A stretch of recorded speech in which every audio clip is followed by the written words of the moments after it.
أما بعد فأعوذ بالله من الشيطان الرجيم بسم الله الرحمن الرحيم إنا نحن نزلنا الذكر وإنا له لحافظون আল্লাহ সুবহানাহু ওয়া তাআলার মহান দরবারে লাখ শুকরিয়া জ্ঞাপন করছি, যিনি আজকের অত্যন্ত একটি মোবারক মাহফিলে বালিগাঁও ইউনিয়ন দারুল উলুম মাদ্রাসা নয়াগাঁও বালিগাঁও টুঙ্গিপাড়া মুন্সিগঞ্জের উদ্যোগে আজকের এই মহতি জলসায় আসার এবং বসার তৌফিক এনায়েত করেছেন। এই জন্য বলি আলহামদুলিল্লাহ। বাংলাদেশের শীর্ষ পর্যায়ের অনেক উলামায়ে কেরাম এই মঞ্চে বসে আছেন। এ মাদ্রাসার যিনি দায়িত্বে আছেন মহাপরিচালক, মারকাজুল হুদা মাদ্রাসার মহাপরিচালক, এছাড়া হেফাজতে ইসলামের কেন্দ্রীয় নেতা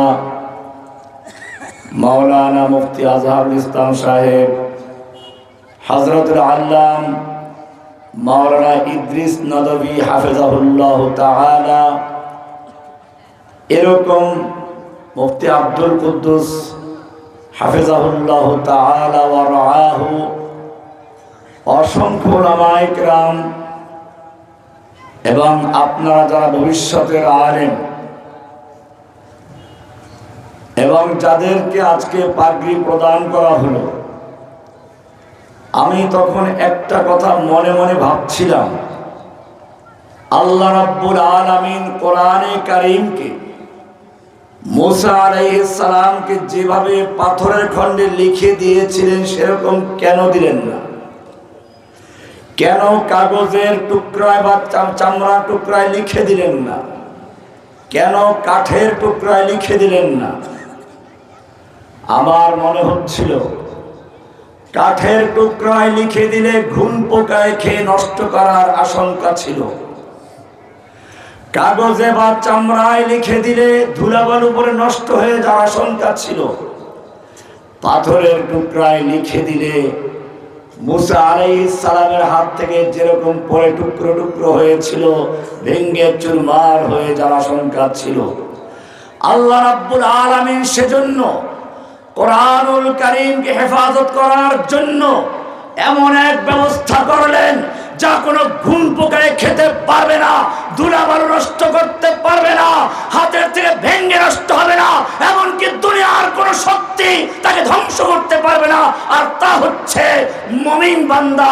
আর এবার আমাদের কলবকে আল্লাহ রাব্বুল আলামিন কোরআন সংরক্ষণের জন্য গ্রহণ করেছেন।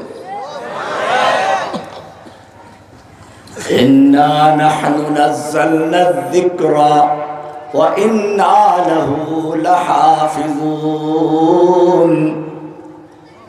আমি কোরআন নাযিল করেছি, আমি নিজেই সংরক্ষণ করবে দায়িত্ব গ্রহণ করেছি। ইলাহুল আলামিন, তোমার কোরআন তুমি সংরক্ষণের জন্য এই বাচ্চাদের কলবকে কেন নির্বাচন করলে? তোমার কোরআন তো এত কঠিন।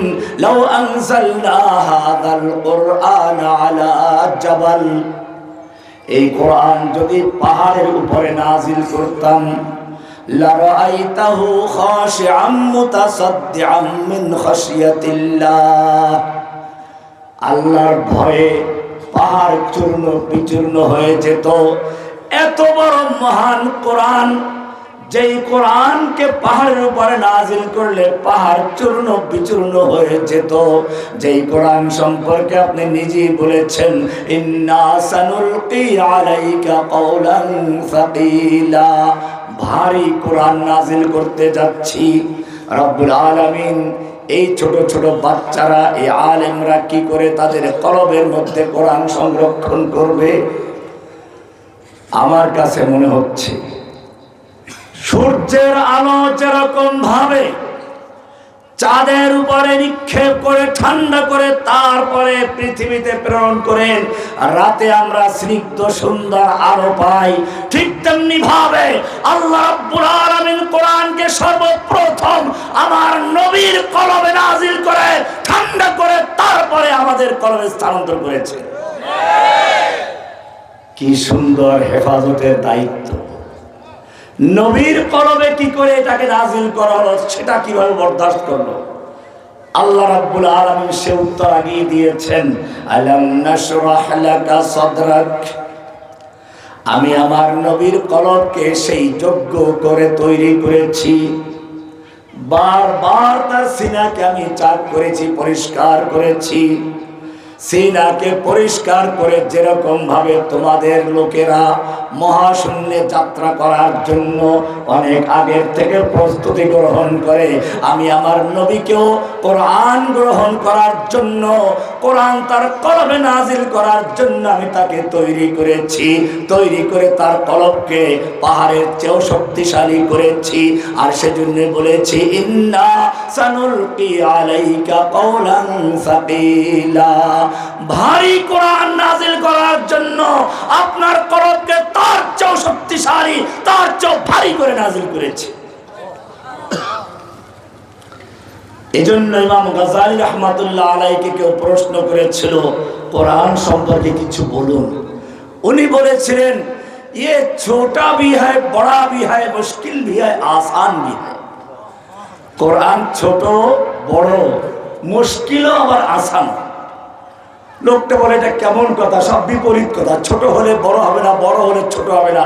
আপনি বলেন ছোট আবার বড়, আবার মুশকিল হলে আসান হবে না, আসান হলে মুশকিল হবে না। উত্তর দিলেন কোরআন ছোট, এত ছোট 7 বছরের বাচ্চা থেকে শুরু করে 12 বছরের বাচ্চার ক্ষুদ্র কলবের মধ্যে গোটা কোরআনকে আল্লাহ রাব্বুল আলামিন ঢুকিয়ে দেন। বড়, এত বড় এই কোরআনকে ধ্বংস করার জন্য দুনিয়ার কোন শক্তি যত চেষ্টা করেছে ধ্বংস করতে পারে নাই। সহজ এত, বাচ্চা পর্যন্ত এটাকে মুখস্থ করে, ওয়ালাকাদ ইয়াসসারনাল কুরআনা লিযিকর। কঠিন, এত কঠিন। একটা মানুষের জন্ম থেকে মৃত্যু পর্যন্ত, সাহাবায়ে কেরামদের যুগ থেকে বর্তমান যুগ পর্যন্ত কোরআনের গবেষণা চলতি রয়েছে।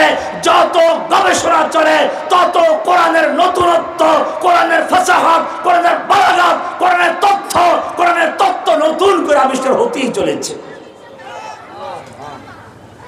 এজন্য কোরআন আল্লাহ সুবহানাহু ওয়া তাআলা সংরক্ষণ করার জন্য এমন কোন পন্থা অবলম্বন করেন নাই যাতে পোপদের মতো কোনো বিশেষ গোষ্ঠী কোরআনকে কুক্ষিগত করে সাধারণ মানুষকে ধরা ছোঁয়ার বাইরে রেখে দেয়। যেন কোরআনকে ব্রাহ্মণদের মতো কোন লোকেরা কুক্ষিগত করে নিজেরা এলিট হয়ে যায়, অভিজাত হয়ে যায়, সাধারণদের কোরআন ধরা ছোঁয়ার বাইরে রাখে। এরকম যাতে কুক্ষিগত না বলে আল্লাহ রাব্বুল আলামিন সেজন্য কোরআনকে মুখস্থ করার জন্য, কোরআনকে সংরক্ষণ করার জন্য গরিব ধনী বাছাই করেন নাই, ছোট বড় বাছাই করেন নাই। যে কেউ কোরআনকে হেফজ করতে চায় আল্লাহ তাআলা তাকেই কোরআন হেফজের জন্য অন্তরকে উন্মুক্ত করে দেন। ইন্না নাহনু নাযালনা যিকরা ওয়া ইন্না লাহু লাহাফিজুন।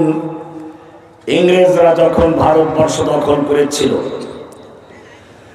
তারা মুসলিমদের হাত থেকে ক্ষমতা নিয়েছিল। এজন্য তারা জানে ভারতবর্ষে টিকতে হলে আমাদের একদল আলেম দালাল তৈরি করতে হবে। গোলাম আহমদ কাদিয়ানী সে প্রথমে নবুয়ত দাবি করে নাই, প্রথমে সুফি, এরপরে মুজাদ্দিদ, এরপরে ছায়ানবী, সর্বশেষ গিয়ে সে পূর্ণাঙ্গ নবী দাবি করেছে।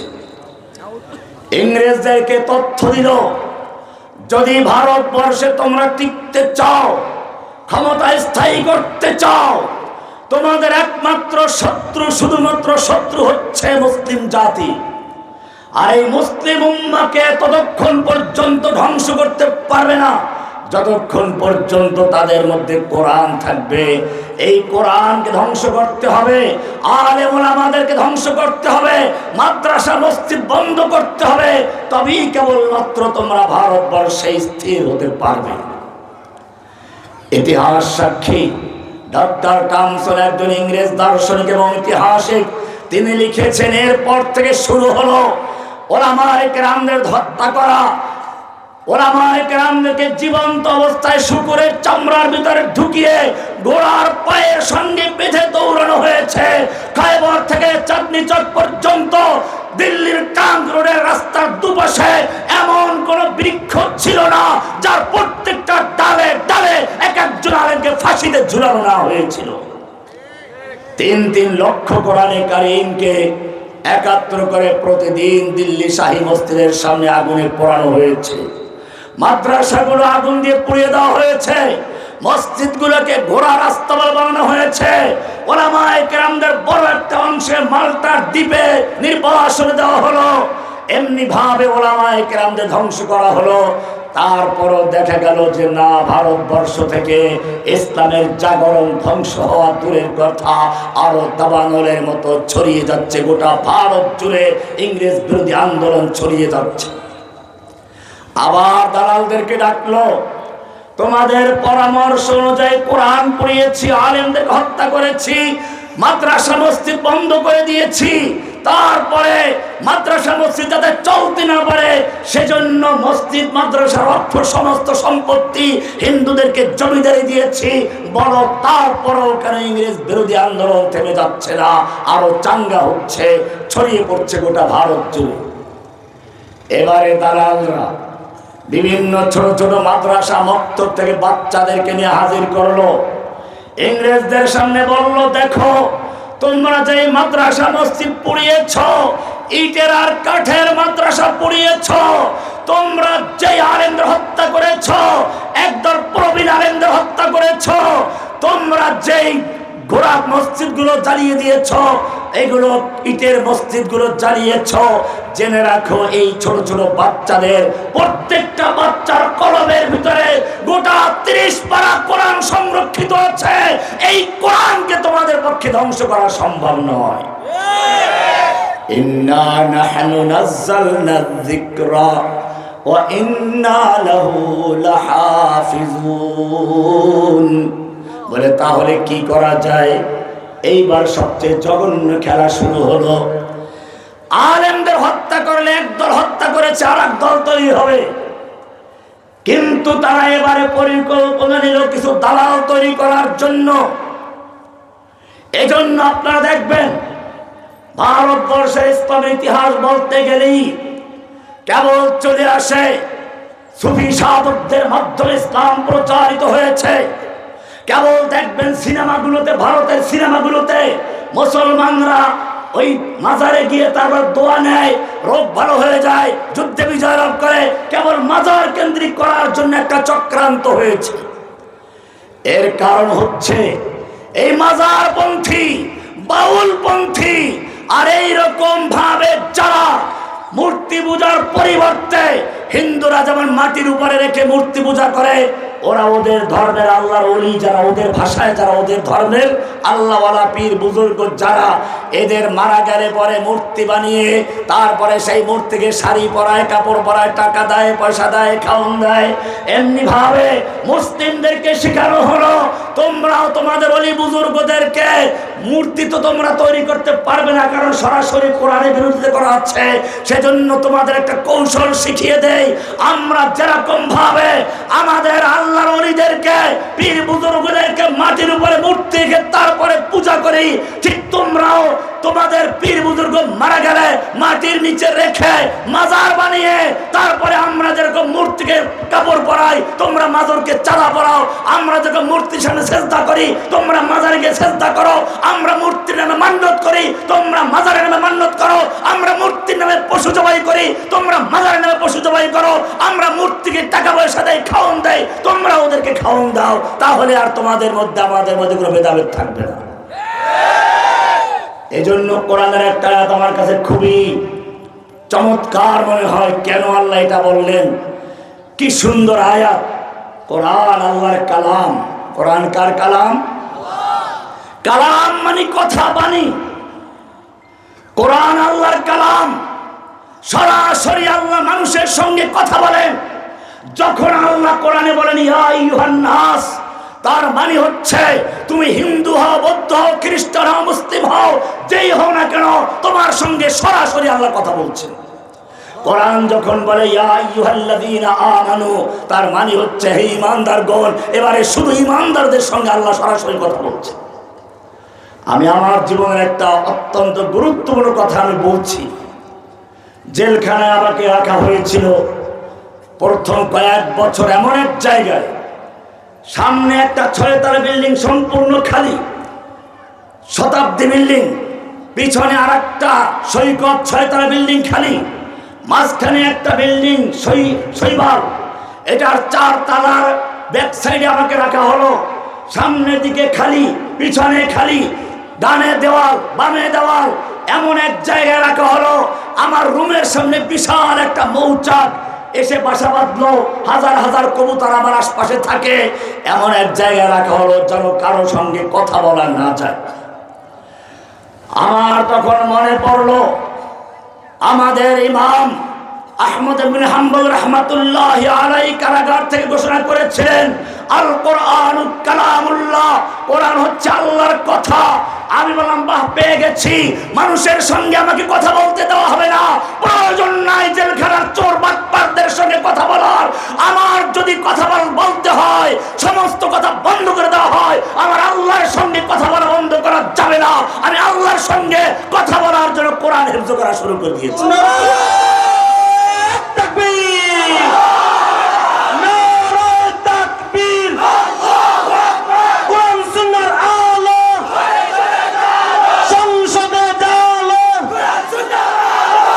স্লোগান দিয়ে সভা নষ্ট করার দরকার নেই, জরুরি কথা আছে, কথা শেষ করে আমরা বরিশাল যেতে হবে রাত্রি। কোরআন আল্লাহর কালাম। আমি বলছিলাম একটা আয়াত অত্যন্ত মনে পড়েছে, গুরুত্বপূর্ণ আয়াত। আল্লাহ বলছেন ইয়া আইয়ুহান নাস। নাস বললে একটু আগেই বলেছি সমস্ত মানুষকে আল্লাহ তাআলা খিতাব করছেন, সম্বোধন করছেন। তুমি হিন্দু হও, মুসলমান হও, বৌদ্ধ হও, তুমি যেই হও না কেন, ইয়া আইয়ুহান নাস দুরিবা মাসালুন ফাসতামিউ লাহ, তোমাদের জন্য একটা মিসাল পেশ করা হচ্ছে। দুরিবা মানে আঘাত করা হচ্ছে, বরাবা ইয়াদুল মানে মারা। তো এখানে আল্লাহ মিসাল দিয়ে মারবেন মানে কি? দুরিবা মাসালান, একটা দৃষ্টান্তের আঘাত করা হচ্ছে, উপমার আঘাত করা হচ্ছে, কলমে ধাক্কা মারা হচ্ছে। ভালো করে বুঝো কি সেইটা। ইন্নাল্লাযীনা তাদউনা মিন দুনিল্লাহ, তোমরা আল্লাহর পরিবর্তে যাদের ইবাদত করছো, যাদের নামে সিজদা করছো, যাদের নামে মান্নত করছো, যাদের কাছে প্রার্থনা করছো, যাদের নামে পশু জবাই করছো, যাদেরকে শাড়ি পরাচ্ছ, যাদেরকে খাবার দিচ্ছ, চাই মাটির উপরে রেখে করো আর মাটির নিচে রেখে করো, তুমি মুসলমান দাবি করো আর হিন্দু দাবি করো আর বৌদ্ধ দাবি করো, ভালো করে শুনো। ইন্নাল্লাযীনা তাদউনা মিন দুনিল্লাহ, তোমরা আল্লাহর পরিবর্তে যাদের ইবাদত করছো, লা ইয়াখলুকু যুবাবান ওয়ালা বিজতামাউ লা, ওরা সব মিলে মাটির উপরেরটা হোক নিচেরটা হোক সব মিলে একটা মাছিও তৈরি করতে পারবে না। মাছির কথা কেন বলবো এইখানে বুঝে আসে নাই, একটু সামনে গেলে বুঝে আসবে। কারণ হচ্ছে এই, ওই মাজারে যেই টাকা পয়সা দেওয়া হচ্ছে, কোন ল্যাংড়া লুলা গরিব দুঃখী মানুষ ওখান থেকে এক থাবা টাকা নিলে ওখানের মাজারের লোকেরা পিটাবে তাকে। মূর্তির সামনে খাবার দেওয়া আছে, কোন ক্ষুধার্ত লোক সেই খাবার খেতে গেলে রাঠিয়াল বাহিনী তাকে ফিরাবে। এ কারণে আল্লাহ রাব্বুল আলামিন এমন একটা উদাহরণ দিয়েছেন, যেই জিনিসটা ওখান থেকে খাবার চুরি করলে, খাবার ছিনতাই করে নিলে, ওদের সামনে থেকে নিলে পরে ওদেরও ফিরাবার ক্ষমতা নাই, ওদের দাগদেবেরও ফিরাবার ক্ষমতা নাই। সেই জিনিসটা কি? আল্লাহ বলছেন দরিবা মাসালুন ফাসতামিউ লাহ ইন্নাল্লাযীনা তাদউনা মিন দুনিল্লাহ তোমরা আল্লাহর পরিবর্তে যাদের ইবাদত করছো, যাদের সামনে মাথা নত করছো, যাদের কাছে প্রার্থনা করছো, যাদেরকে তোমরা কাপড় পরাচ্ছ, শাড়ি পরাচ্ছ, গয়না পরাচ্ছ, দামি দামি খাবার দিচ্ছ, লা ইয়াখলুকু যুবাবান ওয়ালা ইয়াজতামাউ লা, ওরা সব মিলে একটা মাছিও তৈরি করতে পারবেন না। ওয়া ইয়াসলুবুহুমুয যুবাবু শাইআ, মাছি তৈরি করা তো দূরের কথা, ওদের সামনে যে মূল্যবান খাবার আছে ওখান থেকে যদি ওদের সামনে দিয়ে কোনো একটা মাছি কোনো খাবার ছিনতাই করে নিয়ে যায়, ওই মূর্তি পূজকদেরও ক্ষমতা নাই সেই খাবার রক্ষা করা, আর মূর্তিরও খবর নাই, মূর্তিরও ক্ষমতা নাই, মূর্তি পূজকদের ক্ষমতা নাই। এই যে পূজারী আর যার পূজা করাচ্ছে সবগুলো কতই না দুর্বল। উদাহরণ দিলেন কি দিয়ে? মাছি দিয়ে। এটা এজন্য আল্লাহ সুবহানাহু ওয়া তাআলা, আমি বলছিলাম কোরআন কথা বলে, আল্লাহর কালাম মানুষের সঙ্গে কথা বলে। কোরআন মানুষের সমাধানের জন্য আগমন করেছে। এই কোরআনকে বলা হয়েছে নূর, কদ জাআকুম মিনাল্লাহি নূরুন ওয়া কিতাবুম মুবিন। আদম আলাইহিস সালামকে যখন দুনিয়ায় নামিয়ে দেওয়া হচ্ছিল, সঙ্গে তার স্ত্রীও আছে, আর তাদের মাধ্যমে কিয়ামত পর্যন্ত যে সন্তানরা আসবে তারাও তো আছে, সঙ্গে ইবলিসকেও নামিয়ে দেওয়া হচ্ছে। আদম আলাইহিস সালাম যখন জানতে পারলেন যে তার সঙ্গে ইবলিসও যাচ্ছে, চিন্তায় পড়ে গেলেন যে ইবলিস শয়তান আমাকে ধোঁকা দিল, প্রতারণা করলো, মিথ্যা কসম করে আমাকে বিভ্রান্ত করলো, সেই ইবলিস আমার সঙ্গে আমার দুনিয়াতে যাচ্ছে, ও তো আমার সন্তানদেরকেও গোমরাহ করবে, পথভ্রষ্ট করবে, মিথ্যা হলফ করবে, তাহলে আমার সন্তান বাঁচবে কি করে? আরো গজব হলো এই, আরো দুশ্চিন্তার কারণ হলো এই, আমার সন্তানের বয়স হবে 60, 70, 80, 90 বছর, আর ওই শয়তানের বয়স হবে কিয়ামত পর্যন্ত। আমার সন্তান যখনই একটু শয়তানের চালাকি আর বিভ্রান্তি ধোঁকাবাজির কৌশল উপলব্ধি করে অভিজ্ঞতা অর্জন করবে, তখন তার মৃত্যুর সময় ঘনিয়ে আসবে। পক্ষান্তরে ইবলিস তার সারা জীবনের জমানো কলা কৌশল সবগুলো একটা না হয় আরেকটা কাজে লাগিয়ে আমার সন্তানদেরকে ধোঁকা দিয়ে জাহান্নামী বানাবে। আদম আলাইহিস সালাম এই চিন্তা করছেন মনে মনে। আল্লাহ সুবহানাহু ওয়া তাআলা সঙ্গে সঙ্গে আদমকে জানিয়ে দিলেন, ও আদম কুল্লা হাবিতু মিনহা জামিআ, আদম তুমি এবং তোমার স্ত্রী এবং তোমাদের মাধ্যমে যত সন্তান আসবে সব নেমে যাও, কোনো চিন্তার কারণ নেই। ফাইম্মা ইয়াতিয়ান্নাকুম মিন্নি হুদান, আমার পক্ষ থেকে তোমাদের কাছে হুদান যাবে, হেদায়েতের বাণী যাবে, আমার সংবিধান যাবে, নীতিমালা যাবে, আমার পক্ষ থেকে আলো যাবে। ফামান তাবিআ হুদায়া, যে ব্যক্তি আমার সেই হেদায়েতনামাকে, আমার সংবিধানকে অনুসরণ করে চলবে, যেই সমাজ, যেই ব্যক্তি, যেই রাষ্ট্র, ফালা খাউফুন আলাইহিম ওয়ালা হুম ইয়াহজানুন, তাদের কোনো ভয় নেই, তাদের কোনো চিন্তা নেই, তাদের সাহায্যকারী আমি আল্লাহকে। কোরআন বলছে বদরের যুদ্ধে যখন আবু জাহেলরা স্লোগান দিচ্ছে ওলু হবল, হবলের জয় হোক, আবার স্লোগান দিচ্ছে লানাল উজ্জা ওয়ালা উজ্জা লাকুম, আমাদের উজ্জা আছে তোমাদের উজ্জা নেই, তখন আল্লাহর রাসূল সাল্লাল্লাহু আলাইহি ওয়াসাল্লাম বললেন ওদেরকে শুনিয়ে দাও, লানাল মাওলা ওয়ালা মাওলা লাকুম। কোরআন নাযিল হয়ে গেল, আল্লাহু আকবার, ওলু হবার নয়, আল্লাহু আকবার, আল্লাহু আকবার ধ্বনি যখন কোনো ব্যক্তি উচ্চারণ করে, হাদিসে বলা হয়েছে তার ডানে বামে সামনে পিছনে মাশরিক থেকে মাগরিব পর্যন্ত হাজার হাজার গাছ বৃক্ষ পাথর তরুণতা যা কিছু আছে আল্লাহু আকবার ধ্বনি উচ্চারণ করতে থাকে। এই আল্লাহু আকবার ধ্বনিকে যারা স্তব্ধ করতে চায়, আল্লাহু আকবার ধ্বনিকে যারা বন্ধ করে জয় বাংলা কায়েম করতে চায়, আল্লাহ রাব্বুল আলামিন তাদেরকে ধ্বংস করে জয় বাংলা করে বাংলার জমিন থেকে বিতাড়িত করে দিল্লিতে হিন্দুর কাছে পাঠিয়ে দেয়। ওরা জয় বাংলা জয় শ্রীরামের কাছে পাঠিয়ে দেয়। আল্লাহু আকবার যে ভূমিতে উচ্চারণ হয় সেই ভূমিতে শয়তান থাকতে পারে না। ভাইরা আমার, স্লোগান হচ্ছে উলু হবল। আল্লাহর নবী বললেন আল্লাহু আকবার, ওরা বলল লানাল উজ্জা ওয়ালা উজ্জা লাকুম। আল্লাহ তাআলা নাজিল করে শিখিয়ে দিলেন, বলো দালিকা বিআন্নাল্লাহা মাওলাল্লাযীনা আমানু ওয়া আন্নাল কাফিরিনা লা মাওলা লাহুম। ওদের কোনো মাওলা নাই, ওদের উজ্জা আছে, দেবদেবী আছে, যার কোনো ক্ষমতা নেই। তোমাদের মাওলা আছে, ওদের মাওলা নেই। ওরা যতই চিৎকার মারুক, এই নেতা আছে, নির্বাচন আসলে দেখবেন একটা স্লোগান দেয়, এই নেতা আছে। তো একজনে বলে আছে, তারপরে শুরু হয় কোন সে নেতা, অমুক নেতা। আল্লাহ তারা এই সমস্ত স্লোগানের প্রতিবাদ করে বলেছেন, না, ওরা যতই স্লোগান দেখ না কেন, মুমিনদের মাওলা আছে আল্লাহ, ওয়ান্নাল কাফিরিনা লা মাওলা লাহুম, কাফিরদের কোনো মাওলা নেই। ওদের নরেন্দ্র মোদি, ওদের ছাত্রলীগ, যুবলীগ, পুলিশ লীগ, ধর্ষণ লীগ, ওদের কোনো ক্ষমতা নেই। সব ক্ষমতা মাকড়সার জালের মতো ছিন্ন করে ওদেরকে বাংলা ছেড়ে দিল্লিতে পাঠিয়ে দেওয়ার ব্যবস্থা আমি করেছি। এখন মাঝে মধ্যে আবার ওই যে উস্কানি দেয়, চট করে ঢুকে পড়বে, বাউলদেরকে লেলিয়ে দেয়। আমি একটু পরে সে বিষয়ে আলোচনা করছি। বলছিলাম কোরআন, এই কোরআন হচ্ছে আলো। এই আলো যেই জাতি চালাবে, এই আলো দিয়ে যেই জাতি সংসদ চালাবে, আদালত চালাবে, সেই সমাজে কোনো বিশৃঙ্খলা থাকতে পারে না। কোরআন বলেছে যেই সমাজে কোরআনের আইন থাকবে, সেই সমাজে কোনো চুরি থাকবে না। কারণ চোর যখন চুরি করতে যাবে, তখনই সে বুঝবে ধরা পড়লে ডান হাতটা কেটে চলে যাবে। কিন্তু মনে রাখতে হবে, এটাকে দিয়ে পশ্চিমারা ইসলামের বিরুদ্ধে অপপ্রচার করে চোরের হাত কাটলে খাবে কি করে। এজন্য তোমরা যারা ভবিষ্যৎ আলেম হচ্ছ, ভালো করে জেনে রাখো, ওমর রাদিয়াল্লাহু তাআলা আনহুর সময়ে দেশে অভাব দেখা দিল, রাষ্ট্রীয়ভাবে প্রজ্ঞাপন জারি করলেন, ফরমান জারি করলেন, এখন থেকে যদি কোনো চোর ধরা পড়ে চুরি করে, আগে দেখো কেন চুরি করেছে, ক্ষুধার তাড়নায় চুরি করলে হাত কাটবে না।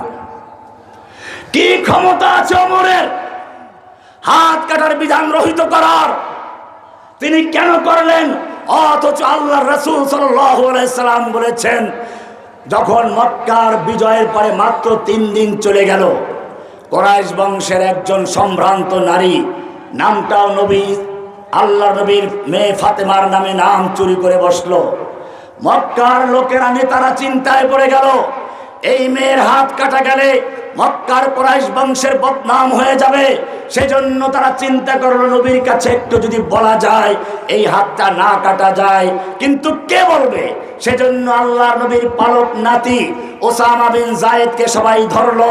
তুমি তো তোমার দাদার সঙ্গে কত কথাই বলো, দাদা তোমাকে কত আদর করে, একটু কানে কানে বলে দেবা, ইয়া রাসূলুল্লাহ, একটা সর্বনাশ হয়ে গেছে, মক্কায় চুরির ঘটনা ঘটে গেছে।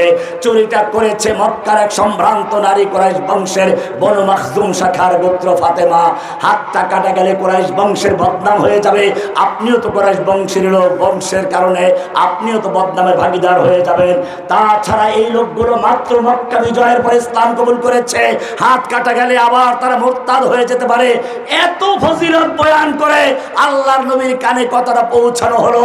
হাদিস খুলে দেখুন, আল্লাহর নবীর কানে কথা পৌঁছা মাত্র তার চেহারা লাল হয়ে গেল, রাগে ক্ষোভে তিনি লাল হয়ে গেলেন, আর বললেন, ওসামা, তোমার এত বড় সাহস হলো কি করে?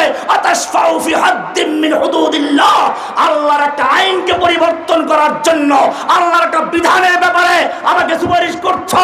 জেনে রাখো, আগের যুগের লোকেরা, তাদের এলিট শ্রেণীর লোকেরা চুরি করলে হাত কাটতো না।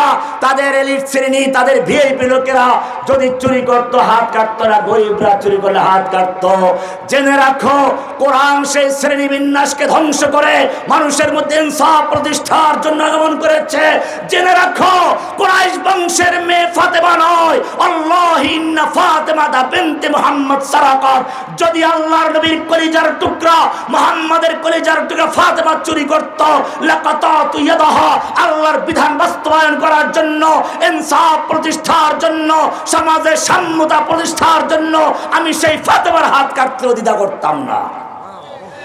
এত কঠিন বিধান কেন দিয়েছেন? যাতে করে কোনো চোরের কোনো মাস্তা সামনে না আসে, মানুষ দরজা করে দিয়ে ঘুমিয়ে যাবে, এরকম পরিবেশ তৈরি করার জন্য চোরের বিধান দিয়েছে। এটা পেঁয়াজ চোর, তেল চোর, লবণ চোরদের জন্য নয়, আর মুন্সিগঞ্জের আলু চুরি করার জন্য নয়। এটা আমরা প্রমাণ দেখি ইসলাম এই বিধান দিয়েছিল, যখন ইসলামের বিজয়ের পরে, ফুতুহাতের পরে অন্য বস্ত্র বাসস্থানের ব্যবস্থা করেছিল, এখন আর চুরির প্রয়োজন নাই, তখন এই বিধান দেওয়া হয়েছিল। কিন্তু ওমর ইবনে খাত্তাবের সময় যখন অভাব দেখা দিল, তখন তিনি এই ফরমান জারি করে বুঝিয়ে দিলেন, তিনি আল্লাহর নবীর ছাত্র, তিনি আয়াতের অর্থ বুঝেছেন। এই চুরির হাত কাটার বিধান তখনই, যত হুদুদ কিসাস আছে, ইদরাউ আল হুদুদ বিশ শুবহাত, আল হুদুদ ওয়াল কিসাস তানদারিউ বিশ শুবহাত। তখন এই উসুল লেখা হয় নাই, ফিকহের কিতাব লেখা হয় নাই, উসুল ইফতার কিতাব লেখা হয় নাই, কিন্তু আল্লাহর নবীর ছাত্র ওমর ইবনে খাত্তাব রাদিয়াল্লাহু তাআলা আনহু সরাসরি মিশকাতে নবুয়ত থেকে ইলম অর্জন করেছেন। তিনি বুঝতে পেরেছেন এখন অভাব দেখা দিয়েছে, যদি সন্তান ক্ষুধার্ত অবস্থায় কাঁদতে থাকে আর মা বাপ সহ্য করতে না পারে, এখন গিয়ে চুরি করে বাচ্চার মুখে খাবার তুলে দেয়, তার হাত কাটা যায়। ইসলাম এই জন্য বিধান দেয় নাই, সেজন্য তিনি পরিষ্কার করে দিলেন, এই চোরের হাত কাটার বিধান দিয়ে গরিবরা তোমাদের ভয় পাওয়ার কোনো কারণ নেই। এই বিধান হচ্ছে ওই লোকদের জন্য যারা অফিসে বসে, মন্ত্রণালয়ে বসে, সচিবালয়ে বসে, সংসদে বসে কলমের খোঁচায় খোঁচায় দেশের সমস্ত সম্পদ লুট করে বিদেশে বেগম পাড়া বানায়, এমনকি দেশ থেকে যখন পালিয়ে যায় নেতা নেত্রীদের কোনো খবর নাই, কিন্তু অর্থ সম্পদ ভরে নিয়ে, ব্রিফ কেস ভরে নিয়ে সেই ব্রিফ কেসগুলো ভুলে যায় না, বারবার জিজ্ঞেস করে ব্রিফ কেসগুলো ঠিকভাবে উঠেছে কিনা। এমনকি দেখা গেল 832 ভরি স্বর্ণ লোকারে পাওয়া গেল, তারপরে বলে এগুলো নাকি তার পরিবারের, তার পরিবার কোন ঘোড়ার ডিম ছিল আমরা ইতিহাস থেকে জানি। এরপরে আবার বলে তার নাকি আরো স্বর্ণ ছিল, সেগুলো নাকি সুদা সদনে ছিল, ডক্টর ইউনূসের মেয়ে নাকি এসে সব চুরি করে নিয়ে গেছে। কত স্বর্ণ চুরি করেছ? এইরকম ভিআইপি চোরদের হাত করার জন্য কোরআন পরিষ্কার বলেছে, আস-সারিকু ওয়াস-সারিকাতু ফাকতাউ আইদিয়াহুমা জাযাআম বিমা কাসাবা নাকালাম মিনাল্লাহ। চোর চাই পুরুষ হোক নারী হোক, যেই হোক না কেন, ওর হাত কেটে দাও, এটা আল্লাহ প্রদত্ত শাস্তি, এটা রহিত করার অধিকার কারণ এই চোরের বিধান দিয়েছেন কে? আল্লাহ। এমনি ভাবে আজকে সমাজের সবচেয়ে বড় রোগ হচ্ছে মাদক। যুবকরা, বাচ্চারা মাদক আক্রান্ত হয়ে শত্রুতায় লিপ্ত হচ্ছে, মা বাপকে খুন করছে। আমি দেখেছি আমার আশপাশে কোনো ভালো লোক দিত না, দিত ছাত্রলীগ, যুবলীগ অথবা আওয়ামী লীগ অথবা কেসিনো অথবা কোনো মাদক মামলার আসামি। কারণ যদি রহমানের কাছে এসে আবার সে যে জঙ্গি হয়ে যায়, ভয় ছিল। কিন্তু ওদের খবর নেই, কোরআনের সংস্পর্শে যদি চোর বাটপারও আসে তারাও স্বর্ণে পরিণত হয়ে যায়। এটাই কোরআনের মুজিজা, জ্বলন্ত প্রমাণ। কারাগারের অনেক লোক এখানে আমার সঙ্গীরা আছেন। আমি আপনাদেরকে বলি, আপনারা জানেন আবরার ফাহাদকে পিটিয়ে হত্যা করেছিল বুয়েটের একদল মেধাবী ছাত্ররাই। সেই ছাত্রগুলো দেওয়া হলো কাশিমপুর হাই সিকিউরিটি জেলে। রহমানি যেই বিল্ডিং আছে সেই শৈবাল বিল্ডিং এ 4 তলায় আমি আছি, 2 তলায় ওদেরকে দেওয়া হলো। যেহেতু ওরা ছাত্রলীগের নেতা কর্মী, তাই সব জায়গায় যাতায়াতের সুবিধা আছে। রহমানির কাজ পর্যন্ত পৌঁছতে কোনো বাধা হয় নাই। রহমানিকে বললো একটু কোরআন পড়তে চাই, রহমানিও মাশাআল্লাহ বুকে জড়িয়ে নিল। কোরআনের সংস্পর্শে এসেছে। যদি তোমাদেরকে আমি কোনো সময় দেখাতে পারি, এখন তারা 5-5টা ছেলে পূর্ণ কোরআনের হেফজ করে হাফেজ হয়ে গিয়েছে। বাকি সবাই তারা কোরআন পড়েছে, প্রত্যেকের মুখে এখন দাড়ি। এখন তাদেরকে দেখলে বুঝবে না এরা হাসিনার সেই লালিত সন্ত্রাসী বাহিনীর সদস্য। এরা বরং কোরআনের সংস্পর্শে এসে এক একজন ওমর ইবনে খাত্তাবের মতো হয়ে গেছে।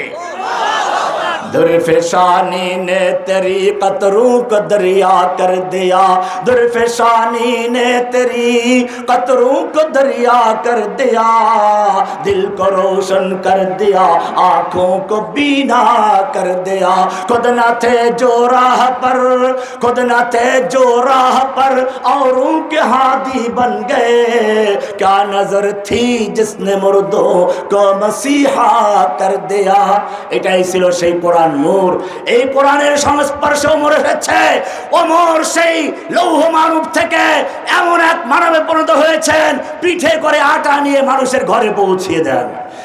এই কোরআনের সংস্পর্শে এসে বিলাল হাবশী গোলাম থেকে মুয়াজ্জিনে রাসূলে উন্নীত হয়েছে, আর সে পর্যন্ত তার খরমের আওয়াজ পাওয়া যায়। এই কোরআন এই কারণে এসেছে, লিতাহকুমা বাইনান নাস বিমা আরাকাল্লাহ। এই মাদকের যত রকমের সমস্যা সমস্যা আছে, এগুলো দূর করার জন্য কোরআন বলেছে ইন্নামাল খামরু ওয়াল মাইসিরু ওয়াল আনসাবু ওয়াল আজলামু রিজসুম মিন আমালিশ শাইতানি ফাজতানিবু। নিশ্চয় মদ, জুয়া, মূর্তি, লটারি এগুলো শয়তানের নাপাক কাজ। হে মুমিনরা, তোমরা এগুলো বর্জন করো। এরপরে আল্লাহ পরিষ্কার করে দিয়েছেন সূরা মায়েদার 90-91 নম্বর আয়াতে, ইন্নামা ইউরিদু শাইতানু আইয়ুকিয়া বাইনাকুমুল আদাওয়াতা ওয়াল বাগদা ফিল খামরি ওয়াল মাইসির।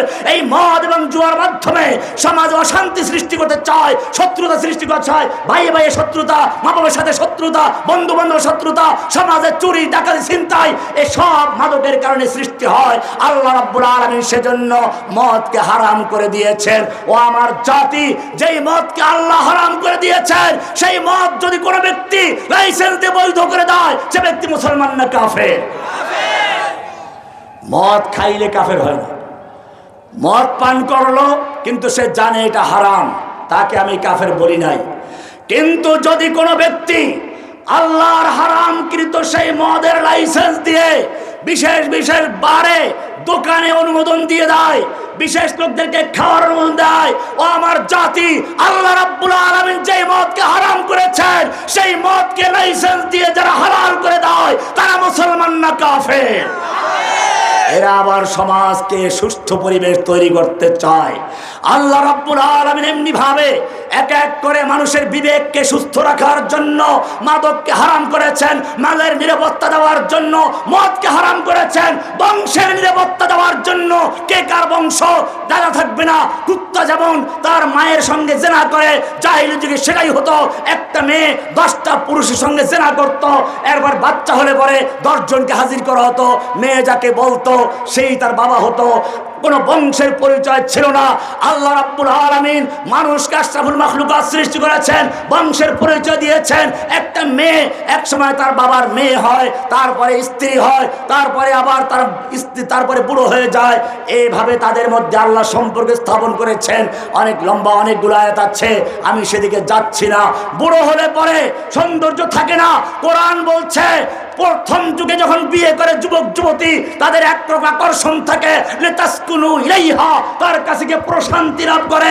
কিন্তু যখন বুড়ো বুড়ি হয়ে যায়, আল্লাহ বলছেন ও জাআলা বাইনাকুমুল মাওয়াদ্দাতা ওয়া রাহমা, তখন সেই ভালোবাসাকে রূপান্তর করে দিয়ে ভিন্ন এক ধরনের ভালোবাসা তৈরি করে দেয়, যার ফলে বুড়া বুড়ি কবরে যাওয়া পর্যন্ত স্বামী স্ত্রী মহব্বত ত্যাগ করতে পারে না। ইসলামের এই সুন্দর বন্ধনকে, পারিবারিক ব্যবস্থাকে ধ্বংস করার জন্য এবারে স্লোগান তোলা হলো, বেশ্যাদেরকে বেশ্যা বলা যাবে না, পতিতা বলা যাবে না, ওদেরকে লাইসেন্স দিয়ে বৈধ করে দেওয়া হবে, ওদের জন্য ঘর নির্মাণ করা হবে, ওদের চিকিৎসা ফ্রি করে দেওয়া হবে, এমনকি ওদেরকে যাতে করে প্রতিষ্ঠা দেওয়া যায় সেজন্য ওদেরকে যৌন কর্মী বলতে হবে। ও আমার জাতি, কোরআন পরিষ্কার করে দিয়েছে ওয়ালা তাকরাবুজ জিনা, খবরদার জিনা ব্যভিচারের ধারে কাছেও যেও না, ইন্নাহু কানা ফাহিশাতাও ওয়া সাআ সাবিলা, এটা অশ্লীল কাজ, বেহায়াপনা কাজ, খারাপ কাজ, মন্দ কাজ, এর ধারে কাছেও যেও না। আল্লাহ রাব্বুল আলামিন যেই জিনা ব্যভিচারকে হারাম করেছেন, এই জিনা ব্যভিচারকে যারা পতিতালয় লাইসেন্স দিয়ে বৈধ করে দেয়, তাদের চিকিৎসা হালাল করে দেয়, তাদেরকে প্রতিষ্ঠিত করার জন্য যারা নারী সংস্কারের আইন করতে চায়, ও আমার জাতি, চিৎকার মেরে বলো তারা মুসলমান না কাফের?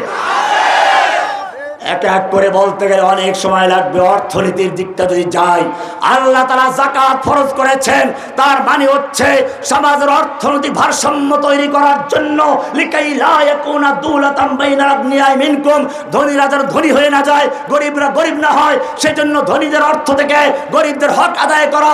অফি আমওয়ালিহিম হাক্কুন লিসাইল ওয়াল মাহরুম, ধনীদের মালের মধ্যে গরিবের অংশ আছে, বঞ্চিত অংশ আছে, অধিকার আছে, সেই অধিকার যাকাতের মাধ্যমে আদায় করা হয়, অন্যান্য দানের মাধ্যমে আদায় করা হয়।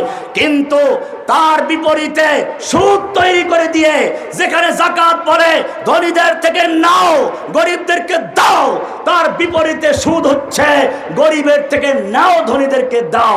কারণ ব্যাংকে টাকা রাখে ধনীরা, সুদে টাকা নেয় গরিবরা। টাকা নিয়ে গরু কিনলো, জমি চাষ করলো, জমিতে ফসল হয় নাই, গরু মরে গেছে, ধনীর টাকা মাফ হবে? ধনীর টাকা মাফ হবে না।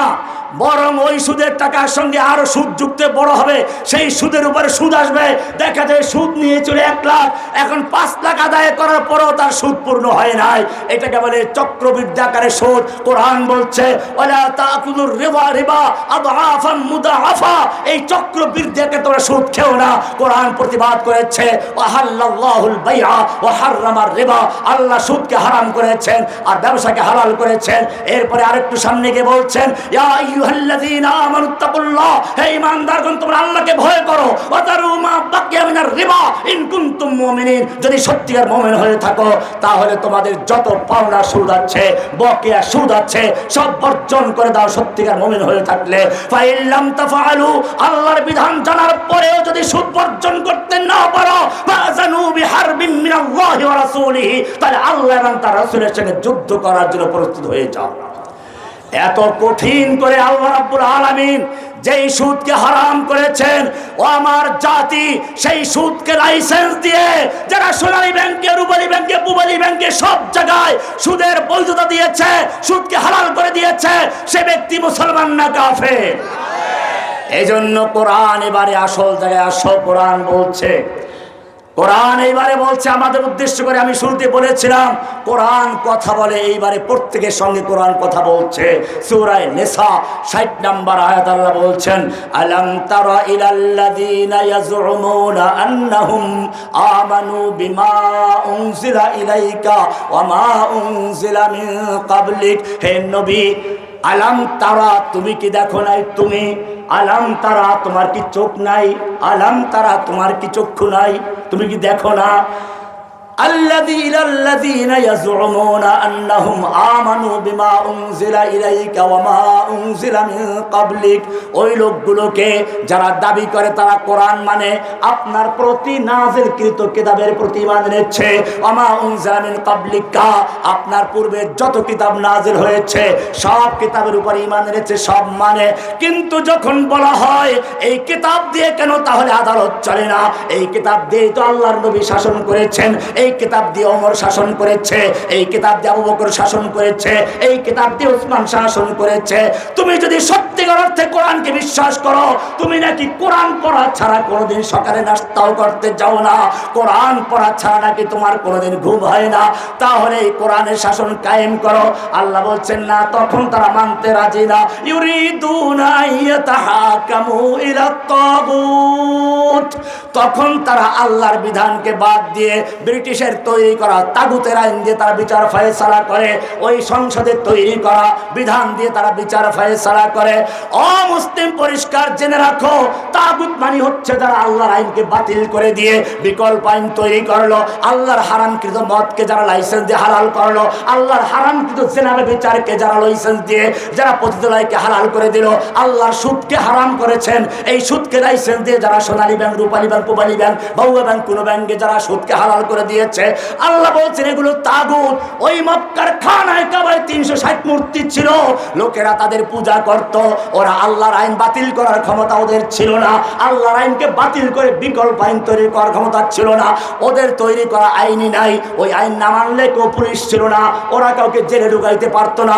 কিন্তু তোমাদের খানায় কাবা সংসদ নামক যে তোমরা কাবা তৈরি করেছ, তোমাদের কাবায় 340 মূর্তি বসে, যাদেরকে তোমরা ভোট দিয়ে পাঠাও, এরা আল্লাহর আসনে বসে, তারপরে আল্লাহ আইন দিয়েছেন সেই আইনগুলো বাতিল করে নিজের আইন তৈরি করে, ওদের নাম হয়ে যায় ল মেকার, আইন প্রণেতা। অমুসলিম ভালো করে শুনে রেখো, এই লোকগুলো আইন তৈরি করে শুধু ক্ষান্ত হয় না, ওই আইন দিয়ে বিচার করতে বাধ্য করে। ওই আইন যদি কোনো ব্যক্তি না মানে, তার বিরুদ্ধে কথা বলে, তাদেরকে জেলে ঢুকিয়ে দেয়, ফাঁসি দেয়, কারাবন্দি করে রাখে। অমুসলিম তুমি ভালো করে জেনে রাখো, এই লোকগুলো যতই দাবি করুক কোরআন মানে, এদের একটা পরিচয় আল্লাহ তুলে ধরেছেন। এবারে কোরআনের 61 নম্বর আয়াতে চলে যাও, সূরা নিসা 4 নম্বর সূরা 61 নম্বর আয়াতে আল্লাহ বলছেন ওয়া ইযা কিলা লাহুম তাআলাউ ইলা মা আনজালাল্লাহু ওয়া ইলার রাসূল, যখন এই লোকগুলোকে বলা হয় আসো, তুমি তো দাবি করো কোরআন মানো, আসমানি কিতাব সব বিশ্বাস করো, তাহলে আসো, তাআলাউ আসো ইলা মা আনজালাল্লাহু ওয়া ইলার রাসূল, আল্লাহ যে কিতাব নাযিল করেছেন, আল্লাহর নবী যা কিছু নিয়ে আগমন করেছেন, এই কিতাব সুন্নাহ দিয়ে রাষ্ট্র চালায়, কিতাব সুন্নাহ দিয়ে আদালত চালায়, কিতাব সুন্নাহ দিয়ে ব্যাংক চালায়, কিতাব সুন্নাহ দিয়ে সমাজ চালায়। যখন এই লোকগুলো এই কথা বলা হয়, তখন তাদের আসল চেহারা বের হয়ে আসে। আল্লাহ বলছে রাআইতাল মুনাফিকিনা ইয়াসুদ্দুনা আনকা সুদুদা। একটু আগে যেই লোকগুলো পাঞ্জাবি পাজামা পরে নতুন একটা টুপি মাথায় দিয়ে লম্বা লম্বা লেকচার দিয়েছিল, যখন কোরআনের শাসনের কথা বলা হয়, আস্তে টুপিটা পকেটে রেখে মঞ্চ ত্যাগ করে গাড়িতে উঠে ভাগিয়ে চলে গেছে। কোরআন বলছে ইয়াসুদ্দুনা আনকা সুদুদা, আস্তে মাথাটা ঝুঁকিয়ে ময়দান ত্যাগ করে চলে গেছে। কে বলেছেন মুনাফিক? কে বলেছেন? আজকে আমাদের সমাজে মুনাফিকের আলোচনা হয়, সেটা হচ্ছে সাধারণ মুনাফিক, গরিব মুনাফিক, গ্রামের মুনাফিক। ইদা হাদ্দাসা কাযাবা ওয়া ইদা ওয়াদা আখলাফা ওয়া ইদা তুমিনা খানা, ওয়াদা করলে খেলাফ করে, আর কথা বললে মিথ্যা বলে, আমানত রাখলে খেয়ানত করে, আবার ওয়া ইদা খাসামা ফাজারা, ঝগড়া লাগলে অশ্লীল কথা বলে। এগুলো মিশকাতের হাদিসে তুমি পড়েছ, ঠিক আছে, কিন্তু জেনে রাখো এই আলামত পাইলেই মুনাফিক হওয়া জরুরি নয়। আলামতকে লিয়ে জি আলামত হোনা জরুরি নেই হয়। এটা আমি একটা উদাহরণ দেই। একটা ছেলে 10-12 বছর হয়ে গেছে, তার মামা চাকরি করে সৌদি আরবে, জীবনও দেখে নাই। এবারে দেশে আসবে মামা, বাবার হাত ধরে এয়ারপোর্ট গেছে মামাকে এগিয়ে আনার জন্য। বাবাকে জিজ্ঞেস করলো, আব্বু তোমার শালা আমার মামা দেখতে কেমন? এবারে বাবা বলল, তোর বাপের শালা দেখতে কালা, তোর বাপের শালা দেখতে কালা। ওই ছেলে এখন সেই এয়ারপোর্ট থেকে যেই বের হচ্ছে, কালা, হাফসি কালা, আফ্রিকান কালা, যেই হোক কালা বের হচ্ছে, গিয়ে দৌড় দিয়ে হাত ধরে আর বলে, হ্যাঁ তুই আমার বাপের শালা, তুই যে কালা। এটা হবে? কেন হবে না? কারণ আলামত পাইলে যে আলামত জরুরি নয়। এই কারণে এই আলামত গুলো পাইলে তাকে মুনাফিক বলা যাবে না। এটা একটা আলামত, লক্ষণ। কিন্তু জেনে রাখো, আল্লাহ রাব্বুল আলামিন এইখানে ওই লুঙ্গি পরা মুনাফিকের কথা বলে নাই। গ্রাম্য যারা 10 টাকাকে খুশি করার জন্য টাকা নেয়, ভোট আসতেছে, এখন আরেক পদের মুনাফিক বের হবে। কোরআন তাদের চরিত্র তুলে ধরেছে। কোরআন বলছে, মিনান নাসে মাইয়ুজিবুকা কাউলুহু ফিল হায়াতিদ দুনিয়া ওয়া ইউশহিদুল্লাহ আলা মা ফি কলবিহি ওয়া হুয়া আলাদ্দুল খিসাম। একদল নেতা নেত্রী দেখবেন এসে বলবে, একেবারে আমার অন্তরে কি আছে চিরে দেখাবো, আল্লাহকে সাক্ষী রেখে বলি আমার অন্তরে কোনো ভেজাল নেই, এরকম কসম করে করে বলবে। আর বারবার তাদের একদল লোক টাকাও নেবে। আল্লাহ বলছেন এই মুনাফিকগুলো হচ্ছে আলাদ্দুল খিসাম। যাক, সেদিকে আমি যাচ্ছি না। এটা সাধারণ মুনাফিক, এরপরে নির্বাচনী মুনাফিক, এরপরে কোরআন আর এক দল মুনাফিকের কথা বলেছেন, এটা ভিআইপি মুনাফিক। সেটাই বলেছেন এই আয়াতে, ওয়াইযা কিলা লাহুম তাআলাউ ইলা মা আনজালাল্লাহু ওয়া ইলার রাসূল। যখন এই লোকগুলোকে বলা হয় আসো কোরআনের দিকে, আসো আল্লাহর রাসূলের সুন্নাহর দিকে, আসো কোরআন সুন্নাহ দিয়ে রাষ্ট্র পরিচালনা করে, আল্লাহ তাআলা বলছেন, আল্লাহ বলছেন রাআইতাল মুনাফিকিনা, আপনি মুনাফিকগুলোকে দেখবেন, ইয়াসুদ্দুনা আনকা সুদুদা, তারা আস্তে মাথাটা ঝুঁকিয়ে ওখান থেকে বের হয়ে চলে গেছে। এবারে কোরআন বলছে, শোনো, এই লোকগুলো যতই দাবি করুক, তারা কোরআন মানে তসবিহ পড়ে, তাহলিল পড়ে, মাঝে মধ্যে মক্কায় গিয়ে আবার তওয়াফ করে, মাথায় পট্টিও বাঁধে।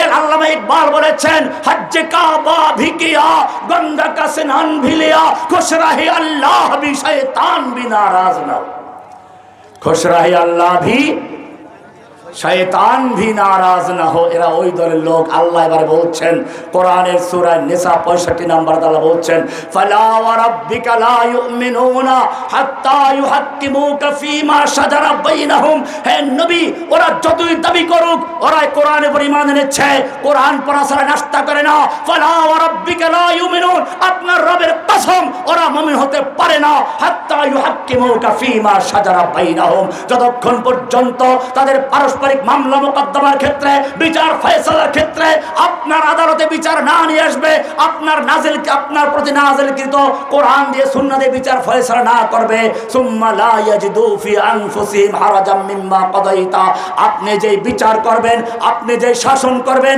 এই ব্যাপারে তাদের মনের মধ্যে কোনো সংশয় থাকতে পারবে না, দ্বিধাদ্বন্দ্ব থাকতে পারবে না, আল্লাহকে নিয়ে কোনো প্রশ্ন করতে পারবে না, মজাক করতে পারবে না, তুচ্ছ তাচ্ছিল্য করতে পারবে না। এইরকম যতক্ষণ না হবে, অতক্ষণ পর্যন্ত আপনার রবের কসম ও বাউল হোক আর বাউলদের দোসর হোক আর সমর্থন হোক, যেই হোক না কেন, ফালা ওয়া রাব্বিকা লা ইউমিনুন, আপনার রবের কসম ওরা মুমিন নয়, ওরা মুনাফিক। ওরা কি? মুনাফিক। নাফাকা, নাফাকা বলা হয় ইঁদুরের গর্তকে। ইঁদুর একটা গর্তে ঢুকে বিড়াল মনে করে এই গর্ত দিয়ে বের হবে, ওপেতে বসে থাকে, কিন্তু ইঁদুরেরও চালাক আছে, ইঁদুরও জানে বিড়াল আমাকে ধাওয়া করবে, ওখান থেকে বের হলে খেয়ে ফেলবে, সেই জন্য কয়েকটা মুখ রাখে, এক মুখ দিয়ে ঢুকে মাথা বের করে দেখে আমি আছি এখানে, বের হবো, আর বিড়াল ওখানে থাকে আর সে আর এক মুখ দিয়ে বের হয়ে চলে যায়। এটাকে বলে নাফাকা। কি বলে এটাকে? এই যে টানেলগুলো আছে সমুদ্রের ভিতর দিয়ে টানেল চলে গেছে, ওই যে কি টানেল, কর্ণফুলী টানেল, পাহাড়ের ভিতর দিয়ে রাস্তা চলে গেছে, এগুলোকে নাফাক বলা হয়। নাফাক। এখান থেকে মুনাফিক, মুনাফিকদেরও দুইটা চেহারা, কুলুবুহুম মাল কুফার উজুহুম মাল মুসলিমিন। মুনাফিক বলা হয় যাদের অন্তর থাকে কাফেরদের সঙ্গে আর চেহারা থাকে মুসলমানদের সঙ্গে। মাঝে মধ্যে পট্টি বাঁধে, মাঝে মধ্যে কি করে হজ করে, উমরা করে, মাঝে মধ্যে তাসবিহ তাহলিল লয়, মাঝে মধ্যে কোরআন নেয়, কিন্তু জেনে রাখো মানুষ যখন বিপদে পড়ে তখন তার আসল মনের বন্ধুকে তালাশ করে। ঠিক তেমনি ভাবে বাংলাদেশে যতদিন ছিল নকলবাজি করেছে, মুসলমানদের কাছে গেছে, বিভিন্ন জায়গায় প্রকাশ করেছে, কান্নাকাটি করেছে, বাইতুল্লাহ গিয়েছে, কিন্তু জেনে রাখো ওরা মুনাফিক। ওদের চেহারা মুসলমানদের সঙ্গে, কলব মুসলমানদের সঙ্গে নয়, কলব দিল্লির সঙ্গে। তাই যখন পালাতে হয়েছে তখন কোন মুসলিম দেশে নয়, কাবার দেশে নয়, পালিয়ে গিয়ে সেই মুক্তির দেশে, দিল্লির দেশে চলে গেছে। পরিষ্কার হয়ে গেল। মনে রাখতে হবে কোরআন, এই কোরআন হচ্ছে এক সংবিধান। এই কোরআন যার উপরে নাজিল হয় সে রাহমাতুল আলামিন হয়ে যায়, সে নিজেও আলো হয়ে যায়। এই কোরআনকে প্রতিষ্ঠা করার জন্য আল্লাহর নবীকে রক্তাক্ত হতে হয়েছে। ওহুদের ময়দানে, যুদ্ধের ময়দানে নেমেছেন দুইটা লৌহ বর্ম পরা। হাদিস খুলে দেখুন, তেরা আইনে দুইটা লৌহ বর্ম পরা, মাথায় লোহার হেলমেট পরা এক কাফের দেখলো আঘাত করার মতো কোনো জায়গা নেই, তলোয়ার দিয়ে আঘাত করলো, হেলমেট ভেঙ্গে গাল দিয়ে ঢুকে মারির দুটো দাঁত পড়ে গেল, লোহা ভিতরে ঢুকে আছে। যুদ্ধের পরে একজন লোক সেই দাঁত দিয়ে টান দিল, তার নিজের দুটো দাঁত পড়ে গেছে, লোহাটা বেরিয়ে আসলো, নবীর মুখটা রক্তে রঞ্জিত হয়ে গেল। কি কঠিন অবস্থা! তোমার একটু দাঁতে যন্ত্রণা হলে পাগল হয়ে যাও ডাক্তারের কাছে যাওয়ার জন্য, আর নবীর এত কঠিন অবস্থা হলো, আর তুমি একটা কবিতা পড়ে শেষ করে দিলা, कर दिया जंगे उहद में मुस्तफा दंदा शहीद ये शरीयत ये खिलाफत हमने मिलने के लिए। ও মুসলমান, তুমি কি চিন্তা করেছো তোমার রক্তের চেয়ে নবীর রক্ত অনেক মূল্যবান, তোমার চেহারার চেয়ে নবীর চেহারা অনেক সুন্দর, তোমার চেয়ে আল্লাহর কাছে তার মর্যাদা অনেক বেশি। নবী রাস্তা দিয়ে চলতে গেলে মেয়ে এসে ছায়া দেয়, নবী পেশাব করতে গেছে, দুটো খেজুর গাছ দৌড়ে এসে আড়াল করে দিয়েছে, পেশাব করে চলে গেছে, গাছ দূরে চলে গেছে। নবী কথা বলছেন, নবীর আওয়াজের চেয়ে কারো কথা বড় হয়ে গেছে। কোরআন সঙ্গে সঙ্গে আরশ থেকে আল্লাহ প্রতিবাদ করে বলেছেন, ইয়া আইয়ুহাল্লাযীনা আমানু লা তারফাউ আসওয়াতাকুম ফাওকা সাওতিন নবী। হে ঈমানদারগণ, খবরদার নবীর আওয়াজের চেয়ে জোরে আওয়াজ করে কথা বলবি না।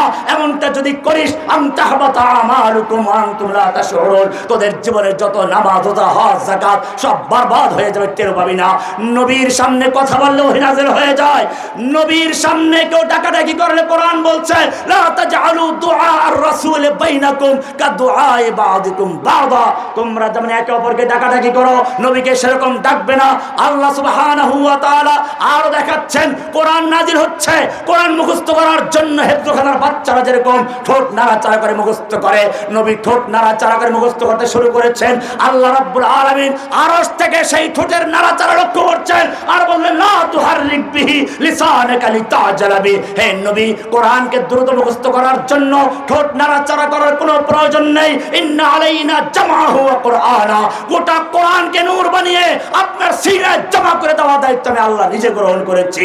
ফাইদা করানাহু ফাত্তাবি কুরআনা, আমি যখন পড়ি তখন সঙ্গে সঙ্গে আপনি একবার পড়ে নেন, তাহলেই আপনার বুঝতে হয়ে যাবে। সুম্মা ইন্না আলাইনা বায়ানা। কি মায়া নবীর সঙ্গে! নবী এবারে কোরআন মুখস্থ করেছেন, রাতের বেলা তাহাজ্জুদে দাঁড়িয়ে ইবাদত করছেন, পা ফুলে যাচ্ছে, আল্লাহ আবার নাজিল করলেন, তাহা মা আনজালনা আলাইকাল কুরআন লিতাশকা। হে নবী, আপনাকে কষ্ট দেওয়ার জন্য, পা ফুলে যাওয়ার জন্য জন্য আমি কোরআন নাজিল করি নাই। সারা রাত্রে ইবাদত করার কোনো প্রয়োজন নেই। আবার তাহলে কতক্ষণ করব? কি মায়াবী ডাক দেবার বলছেন, ইয়া আইয়ুহাল মুযাম্মিল কুমিল লাইলা ইল্লা কালিলা নিসফাহু আও ইনকুস মিনহু কালিলা আও জিদ আলাইহি ওয়া রাত্তিলিল কুরআন তারতিলা। এ মুযাম্মিল, রাত্রি জাগরণ করো, কিছুক্ষণ ঘুমাও, অর্ধেক বা তার চেয়ে একটু কম বা তার চেয়ে একটু বেশি। যেন আল্লাহ বলতে চান, তুমি যেমন সারা রাত্রে ইবাদত করলে খুশি হও, আমি আল্লাহ তোমাকে কিছুক্ষণ ঘুমাতে দেখলেও খুশি হয়ে যাই। নবী মদিনায় গেছেন, বারবার আকাশে তাকাচ্ছেন, কিবলা পরিবর্তন হয়ে যায় যদি, এটা তার মনের তামান্না। আল্লাহ তাআলা বলছেন, কাদ নারা তাকাল্লুবা ওয়াজহিকা ফিস সামা, আপনার চেহারা দেখে তাকিয়েছি, বারবার আপনি চেহারা আকাশে তাকাচ্ছেন কিবলা পরিবর্তনের জন্য। কাদ নারা তাকাল্লুবা ওয়াজহিকা ফিস সামা ফালানুওয়াল্লিয়ান্নাকা কিবলাতান তারদাহা ফাওয়াল্লি ওয়াজহাকা শাতরাল মাসজিদিল হারাম, আপনি চেহারা মসজিদুল হারামে ফিরে নেন। নবীর চাচা মারা গেল, আবু তালেব মারা গেল, স্ত্রী মারা গেল, খাদিজা মারা গেল, আমুল হুজুন কষ্ট পেয়ে গেছেন, এখন আর মনের কথা বলার কেউ নেই। আল্লাহ রাব্বুল আলামিন বলেন, যাও জিবরাইল, আমার নবীকে ডেকে নিয়ে আসো, নবীর আপনজন সব চলে গেছে, আমি আল্লাহ তার সঙ্গে কথা বলবো। যাও, সুবহানাল্লাযী আসরা বিআবদিহি লাইলাম মিনাল মাসজিদিল হারাম ইলাল মাসজিদিল আকসা সুম্মা দানা ফাতাদাল্লা ফাকানা কাবা কাউসাইনি আও আদনা ফাআওহা ইলা আবদিহি মা আওহা মা কাযাবাল ফুআদ মা রা। কি মায়া নবীর জন্য! শুধু এ পর্যন্তই না, নবীকে কেউ বলছে নির্বংশ, কোরআন প্রতিবাদ করে বলছে ইন্না শানিয়াকা হুয়াল আবতার, আপনাকে যারা নির্বংশ বলেছে ওরাই নির্বংশ। কেউ বলল নবীর পুত্র সন্তান মরে গেছে, নাম নেওয়ার কেউ থাকবে না, কোরআন বলছে ওয়ারাফা'না লাকা যিকরাক, আপনার আলোচনা আমি সর্বোচ্চ মর্যাদা দিয়েছি, ওয়ারাফা'না লাকা যিকরাক। নবীকে কেউ পাগল বলছে, কোরআন বলছে ওয়া মা আনতা বিনি'মাতি রাব্বিকা বিমাজনুন। কেউ বলছে কোরআন বানিয়ে বলছে, কোরআন উত্তর দিচ্ছে মা ইয়ানতিকু আনিল হাওয়া। আবার কেউ বলছে, কিছু অংশ বানিয়ে বলছেন ওয়ালাউ তাকাফফালা আলাইনা বা'দাল আকাবির লা আখাযনা মিনহু বিল ইয়ামিন। এমনি ভাবে নবীর সাথে আল্লাহ যারা কোরআনে বলছেন আরো সামনে চলো, আল্লাহ বলছে আতিউল্লাহ, আল্লাহর আনুগত্য করো। কেমনে? তোমাকে তো দেখি না, তোমার আনুগত্য কেমনে করব? আতিউর রাসূল, রাসূল আনুগত্য করো। ইলাহুল আলামিন, রাসূল আনুগত্য করে আমাদের কি লাভ? তোমার আনুগত্য করব কিভাবে? আল্লাহ বলেন মাইয়ুতির রাসূলা ফাকাদ আতাআল্লাহ, যে ব্যক্তি রাসূল আনুগত্য করলো সে আল্লাহর আনুগত্য করলো। কুল ইন কুনতুম তুহিব্বুনাল্লাহ ফাত্তাবিউনি ইউহিব্বুকুমুল্লাহ। এত মায়া যেই নবীর জন্য, আমি বলতে গেলে আরো অনেক আয়াত আছে, একের পর এক চলতে আসবে। নবীর পরে কেউ নবী আসবে কিনা? কোরআন বলছে না, মা কানা মুহাম্মাদুন আবা আহাদিম মির রিজালিকুম ওয়ালাকিন রাসূলুল্লাহি ওয়া খাতামান নবিয়্যিন। তাহলে আমার প্রশ্ন, এত মায়া যেই নবীর জন্য, সেই নবীকে যখন তায়েফের ময়দানে পাথর বৃষ্টি করা হচ্ছিল, সেই নবীকে উদ্দেশ্য করে যখন সেই উহুদের ময়দানে তলোয়ার দিয়ে আঘাত করা হলো, আল্লাহ তাআলা তখন দেখতে পাচ্ছিলেন কিনা? অবশ্যই দেখতে পাচ্ছিলেন। আল্লাহর ফিরাবার ক্ষমতা ছিল কিনা? অবশ্যই ছিল। আল্লাহ ফিরিয়েছিলেন কিনা? অবশ্যই ফিরান নাই। কেন ফিরান নাই? কেন ফিরালেন না?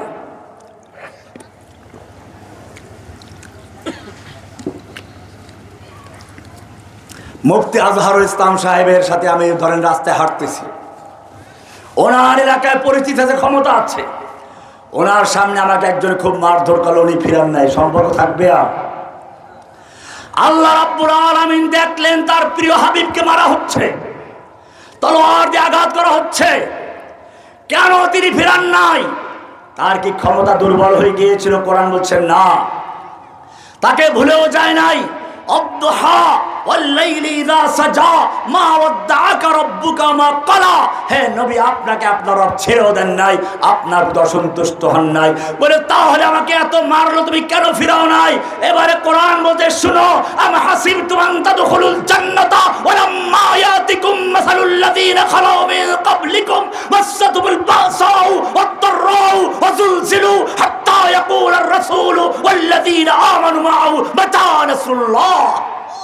তোমাদের শিক্ষা দেওয়ার জন্য, তোমাদের শিক্ষা দেওয়ার জন্য আমি তোমাদের পিতা আদমকে শিক্ষা দিয়েছিলাম লোহা কিভাবে কাজে লাগাতে হবে। ও আল্লামা আদমাল আসমা কুল্লাহা, সব কিছুর নাম শিখিয়েছিলাম। এটা এই জন্য নয় যে তুমি ইলমের ফজিলত পেয়ে গেছো, এলেমের ফজিলত তো কি আছে এখানে তা তো জানোই। আল্লাহ ফেরেশতাকে শিক্ষা দেন নাই, আদমকে শিখিয়েছেন। ফেরেশতাকে বললেন সে পারে নাই, শিক্ষা দেয় নাই। আদমকে বলেছেন পেরেছে। তাহলে এখানে আসল বিষয় হচ্ছে আল্লাহ দেখালেন ফেরেশতাদেরকে আমি শিক্ষা দেই নাই, কারণ তাদের কোনো প্রয়োজন নাই, তাদেরকে এই কাজের জন্য সৃষ্টি করি নাই। আদমকে সৃষ্টি করেছি যেই কাজের জন্য, সেজন্য তাকে এই জিনিসগুলো নাম জানতে হবে, কি কাজে লাগে তা জানতে হবে। তাফসীরে ইবনে কাসির খুলে দেখো, প্রত্যেকটা জিনিস শুধু নাম নয়, বরং কোনটা কোন কাজে লাগবে সবগুলো আল্লাহ শিখিয়ে দিয়েছেন। এর মধ্যে লোহা গুরুত্বপূর্ণ একটা পয়েন্ট ছিল। তাফসীর খুলে দেখো, আদম আল্লাহ রাব্বুল আলামিন সেই জন্য কোরআনে এক পর্যায়ে এসে বলেছেন আমি দাউদের জন্য ওয়া আলান্না লাহুল হাদিদ, আমি লোহা নরম করে দিয়েছি। আলান্না লাহুল হাদিদ, লোহা নরম করে দিয়েছি। রব্বুল আলামিন তুমি কেন লোহা নরম করে দিয়েছো? কাঁটা চামচ দিয়ে তারপরে আমরা মুরগি খাবো, পোড়া মুরগি খাবো, সেজন্য লোহা নরম করেছো? নাকি চামচ দিয়ে নরম নরম মিষ্টি খাওয়ার জন্য? আল্লাহ বলছেন না, ওয়ালান্না লাহুল হাদিদ, আমি লোহা নরম করে দিয়েছি। আনিমাল সাবিগাত, আনিমাল সাবিগাত। সাবিগাতের তরজমা খুলে দেখো, পূর্ণ দৈর্ঘ্য লৌহ বর্ম তৈরি করার জন্য ওয়াকাদ্দির ফিস সারদে, এবং সেই লৌহ বর্ম আটকাবার জন্য মাপ ঠিক মতো দেওয়া, মাপের সাথে বুতামগুলো আটকানোর জন্য যে লোহা থাকে, কড়াগুলো যেন ঠিক মতো হয়। এইভাবে আমি দাউদের জন্য লোহা নরম করে দিয়েছি লৌহ বর্ম তৈরি করার জন্য। সেজন্য আল্লাহর নবী যখন উহুদের ময়দানে যুদ্ধ করছেন, তার পরনে ছিল ডবল লোহার বর্ম, মাথায় ছিল লোহার হেলমেট। সেই সময় এক যুবক এসে বলছে, ইয়া রাসূলুল্লাহ, এ আমার যৌবন, এ আমার শক্তি, এ আমার সুন্দর চেহারা, আমি যদি আল্লাহর রাস্তায় যুদ্ধ করতে করতে শহীদ হয়ে যাই, আমার জন্য কি পুরস্কার আছে? আল্লাহর নবী বললেন জান্নাত, তোমার জন্য জান্নাত পুরস্কার আছে। সাহাবা বলল বাহ বাহ বাহ, এত সহজ। এই বলে তিনি চিন্তা করলেন যুদ্ধ করতে গেলে একটু শক্তির প্রয়োজন। কয়েকটা খেজুর বের করে দু তিনটা খেলেন, বাকিগুলো ছুঁড়ে মারলেন আর বললেন এতগুলো খেজুর খেতে গেলে আমার জান্নাতে যেতে অনেক দেরি হয়ে যাবে। তলোয়ার নিয়ে যুদ্ধের ময়দানে ঝাঁপিয়ে পড়লেন। যেদিকে যাচ্ছেন দুশমনদের লাশের স্তূপ করে দিচ্ছেন। যুদ্ধ করতে করতে কাফেরদের ভিড়ের ভিতরে ঢুকে পড়লেন। পূর্ণিমার চাঁদ যেরকম ভাবে কালো মেঘের ভিতরে ঢুকে যায়, সুন্দর চেহারাওয়ালা যুবক তলোয়ার চালাতে চালাতে কাফেরের ভিড়ের মধ্যে ঢুকে পড়েছে। সাহাবায়ে কেরাম ডাক দিল, যুবক তুমি তো কাফেরদের ভিড়ে ঢুকে পড়েছ, ফিরে আসো। যুবক তাকালো, ঠোঁটে মুচকি হাসি, চেহারায় রক্ত, আর বলছে আমাকে যেতে দাও, আমি উহুদের পাহাড়ের দিক থেকে আমার নাকের ভিতরে জান্নাতের সুঘ্রাণ পাচ্ছি। যুদ্ধ করতে করতে শহীদ হয়ে গেল। এটাই ছিল সেই সাহাবীদের বিজয়ের মূল রহস্য। লোহা কাজে লাগিয়েছেন, আল্লাহর নবী লোহার প্রশিক্ষণ দিয়েছেন, লোহার পোশাক পরেছেন। এবারে কোরআন তোমাকে বলছে আমি দাউদের জন্য লোহা নরম করে দিয়েছি আর তোমাদের জন্য লোহা নাজিল করেছি, যত লোহা লাগে নাও। এবারে সূরা আল হাদিদ, একটা সূরা তোমাকে দি, সূরা আল হাদিদ লোহা সূরা দিয়েছি। 25 নম্বর আল্লাহ বলছেন লাকাদ আরসালনা রাসূলানা বিল বায়িনাত, আমি যুগে যুগে রাসূলদেরকে পাঠিয়েছি বাইয়িনাত সহকারে, সুস্পষ্ট বিধান দিয়ে ইনসাফ প্রতিষ্ঠার জন্য। ওয়ানজালনা মাহুমুল কিতাব ওয়াল মিজান লিয়াকুমান নাসু বিল কিসত, ইনসাফ প্রতিষ্ঠার জন্য, যাতে চুরি করতে না পারে, ছিনতাই করতে না পারে, মদ খাইতে না পারে, জেনা বিচার করতে না পারে, সমাজে কোনো রকম শান্তি না থাকে। এই জন্য আমি কিতাব নাজিল করেছি। ওয়ানজালনা মাহুমুল কিতাব ওয়াল মিজান লিয়াকুমান নাসু বিল কিসত, এটা একটা অংশ ইনসাফ কায়েম করবে, ভালো ভালো দিকগুলো বয়ান করবে। মানুষকে, একটা লোকের একটা ফোড়া বসেছে, ফোসকা পড়েছে, ডাক্তারের কাছে গেল, ডাক্তার তাকে একটা মলম দিয়ে বলল 1 মাস লাগাও তারপরে আসো। মলম লাগাইলে 1 মাস পরে কোনো পরিবর্তন হয় নাই, ডাক্তারের কাছে আবার গেছে। এবারে ডাক্তার বলল এবারে একটা অ্যান্টিবায়োটিক ট্যাবলেট দিচ্ছে, 1 মাস খাও। 1 মাস খেয়ে আবার আসছে, কোনো পরিবর্তন হয় নাই। এবারে ডাক্তার ওখান থেকে একটু চামড়া কেটে ল্যাবে পাঠিয়েছে পরীক্ষা করার জন্য। পরীক্ষার রিপোর্ট আসলো ক্যান্সার হয়ে গেছে। এবারে ডাক্তার লোকটাকে বলল দেখো তোমার এই অঙ্গটা ক্যান্সার হয়ে গেছে, এই ক্যান্সার এ পর্যন্ত এখনো যায় নাই, যদি বাঁচতে চাও, বাকি দেহ বাঁচাতে চাও, এখন এই মুহূর্তে তোমার হাত কেটে ফেলতে হবে, বিচ্ছিন্ন করতে হবে, আর এর জন্য আমাকে 5 লাখ টাকা দিতে হবে। বাড়ি যাও, বাড়ি গিয়ে গরু বিক্রি করে, জমি বিক্রি করে, হালের বলদ বিক্রি করে 5 লক্ষ টাকা নিয়ে আসে। মৌলভী সাহেবকেও দিয়ে দোয়া করে। কিসের জন্য দোয়া? যেন ভালো করে কাটতে পারে। ডাক্তারকে ডাক্তারকে টাকা দিল, ডাক্তার অপারেশন রুমে গেল, এরপরে তার হাতটা কেটে বিচ্ছিন্ন করে ব্যান্ডেজ করে দিয়ে দিল। আজ পর্যন্ত দুনিয়ার কোনো বিবেক, কোনো পাগল প্রশ্ন করে নাই ডাক্তার তার অপারেশন রুমের ভেতরে গিয়ে কেন একটা লোকের অঙ্গহানি করছে, কেন একটা অঙ্গ বিচ্ছিন্ন করছে। কারণ তারা সকলেই জানে এই অঙ্গ ক্যান্সার হয়ে গেছে, বাকি অংশ যদি বাঁচাতে হয়, ক্যান্সার থেকে রক্ষা করতে হয়, ওই অঙ্গ কেটে ফেলে দিতে হবে। ও মুসলমান, জেনে রাখো, এতক্ষণ পর্যন্ত যে অংশ আমি আলোচনা করেছি ওটা ছিল চিকিৎসা, মলম দেওয়া, অ্যান্টিবায়োটিক দেওয়া, কোরআন সেগুলো দিয়েছে। কিন্তু জেনে রাখো, আল্লাহ একজন ডাক্তার যেরকম একটা মানুষের দেহ নিয়ে চিন্তা করে, গোটা পৃথিবীর মানুষ একজন মুমিনের কাছে একটা দেহ সমতুল্য। কোরআন বলছে, মান কাতালা নাফসাম বিগাইরি নাফসিন আও ফাসাদিন ফিল আরদি ফাকান্নামা কাতালান নাস জামিআ, যে ব্যক্তি কোনো একটা মানুষকে অন্যায়ভাবে খুন করলো, ফাকান্নামা কাতালান নাস জামিআ, সে যেন গোটা বিশ্বের মানবতাকে খুন করলো। ওমান আহইয়াহা, পক্ষান্তরে একটা অন্যায় খুনের থেকে যারা একটা মানুষকে বাঁচালো, কান্নামা আহইয়ান নাস জামিআ, সেজন্য গোটা বিশ্বের মানুষকে বাঁচালো। এই আয়াত অনুযায়ী গোটা বিশ্বের মানুষ আল্লাহর কাছে একটা দেহ, একটা সমতুল্য, একটা শরীরের মতো। এই দেহের মধ্যেও যদি কিছু অংশ ক্যান্সার হয়ে যায়, সন্ত্রাসী হয়, লুটেরা হয়, ধর্ষক হয়, আল্লাহ তাআলা বলছেন এগুলো ক্যান্সার হয়ে গেছে, মলম দিলে কাজ হবে না, কোরআন সুন্নাহর নসিহতে কাজ হবে না। যদি পৃথিবীর মানবতাকে বাঁচাতে হয়, বাকি অংশ বাঁচাতে হয়, এই ক্যান্সার নামক অংশকে অপারেশন করে কেটে দুনিয়া থেকে বিদায় করতে হবে, তাহলে বাকি অংশ সুস্থ থাকবে। ঠিক তেমনি ভাবে এই বাকি অংশ কাটার জন্য প্রয়োজন লোহা, সেজন্য দিয়েছেন লোহা, কেচি আর তলোয়ার, এজন্য দিয়েছেন লোহা, আর সঙ্গে অপারেশন করতে বলেছেন। কোরআন যে অপারেশন করতে বলেছে সেটার নাম জিহাদ। সেটার নাম কি? এবারে জিহাদ বুঝে এসেছে। জিহাদ মানে সন্ত্রাস নয়, জিহাদ মানে সন্ত্রাসকে নির্মূল করা, জিহাদ মানে ফিতনা ফাসাদ নয়। জিহাদ এসেছে ফাসাদকে নির্মূল করার জন্য, জিহাদ এসেছে সন্ত্রাসকে নির্মূল করার জন্য। কোরআন বলছে ওয়াকাতিলুহুম হাত্তা লা তাকুনা ফিতনা, ফিতনা চিরতরে নির্মূল না হওয়া পর্যন্ত তুমি যুদ্ধ চালিয়ে যাও। ইয়া আইয়ুহান নাবিয়্যু জাহিদুল কুফফারা ওয়াল মুনাফিকিনা ওয়াগলুজ আলাইহিম, যেই নবীকে আল্লাহ একদিকে বলছেন ফাবিমা রাহমাতিন মিনাল্লাহি লিনতা লাহুম, আপনি নমনীয় হয়েছেন সেজন্য আপনার কাছে লোকেরা আসে, নতুবা সব ঝরে পড়তো। সেই নবীকে আল্লাহ বলছেন জাহিদুল কুফফারা ওয়াল মুনাফিকিনা ওয়াগলুজ আলাইহিম। একজন বদর যুদ্ধে প্রশ্ন করেছিল, বদর যুদ্ধে কি লাভ হয়েছে? আমি বলি, বদর যুদ্ধে আল্লাহ ফেরেশতা নাজিল করেছেন। বদর যুদ্ধকে কোরআন বলেছে ইয়াউমাল ফুরকান ইয়াউমাল তাকাল জামান, বদর যুদ্ধে 70টা কাফের নিহত হয়েছে। আল্লাহ বলছেন ফালাম তাকতুলুহুম, হে নবী ওদেরকে আপনি কতল করেন নাই, ওয়ালাকিন্নাল্লাহ কাতালাহুম, আল্লাহ স্বয়ং নিজে কতল করেছেন। বোঝা গেল মারামারি আছে, কি আছে? অপারেশন আছে। এই অপারেশন করতে হলে তো ডাক্তারের প্রশিক্ষণ নিতে হবে, হাতুড়ে ডাক্তার অপারেশন করতে পারে না। সেই কারণে আল্লাহ বলছেন ওয়ানজালনাল হাদিদা ফীহি বাসুন শাদীদ, আমি তোমাদের কাছে লোহা নাযিল করেছি, তার মধ্যে আছে প্রচন্ড ক্ষমতা, প্রচন্ড শক্তি। কি প্রচন্ড শক্তি? তখন তো তীর তরবারি আর বর্ষা ছিল। আল্লাহ বলছেন না, এই লোহা দিয়ে ট্যাঙ্ক তৈরি হবে স্থলে যুদ্ধ করার জন্য, সুপার ট্যাঙ্ক, সুপার পাওয়ার, স্থলে আবার আকাশে যুদ্ধ করার জন্য সুপারসনিক জেট বিমান তৈরি হবে, আবার সমুদ্রে যুদ্ধ করার জন্য সুপার সাবমেরিন তৈরি হবে, মেনজানিক তৈরি হবে, কত অস্ত্র তৈরি হবে। বাসুন শাদীদুন ওয়া মানাফিউ লিন-নাস ওয়া লিয়া'লামাল্লাহু মান ইয়ানসুরুহু ওয়া রাসূলুহু বিল গায়ব, সূরা আল হাদীদের 25 নম্বর আয়াত। এইজন্য লোহা দিয়ে কি কাজ করতে হয় প্রশিক্ষণ নিতে হবে।